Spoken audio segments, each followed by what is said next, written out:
Hello, I want to tell you about Tridify and our BIM publishing service. In essence, this is us taking 3D BIM models and publishing it to the web incredibly fast.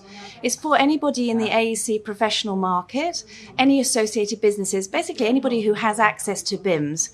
It's great for customers' experiences, for client collaboration, and for teamwork. There are so many features and benefits, but today I just want to put it in context of why it's so good for an architect.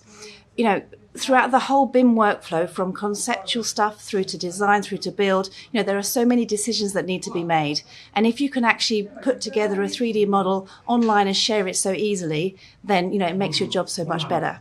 But let me just give you a quick demo. My colleague Max is going to help me out. Over to you, Max. Thank you, Paula. Hello.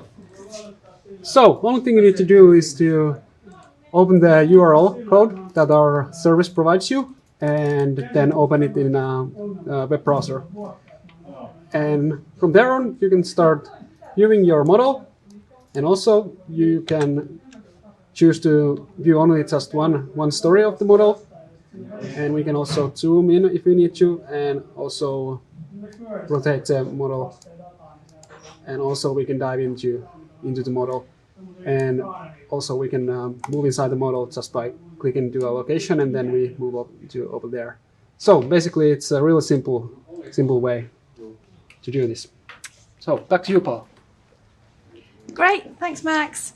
So, it is an incredibly useful service and tool for anybody to use. It's so simple. I mean, just 3 good examples why it could be good for your business. First of all, you're going to save a whole heap of time. There's no training involved. Anybody can use it. It's that simple. You're going to reduce your costs because, you can turn your BIM into a VR asset incredibly easily. So, instead of waiting for that just one special project, you can actually work your BIM through its whole life cycle. And then also, very importantly, you're going to, improve your customer and your collaboration experience. Your customers are going to, find it so much easier to understand 3D. There are so many good things, but, please just go and check them out for yourself. Tridify.com. Go and take a look. I'm sure you'll be excited. Cheers.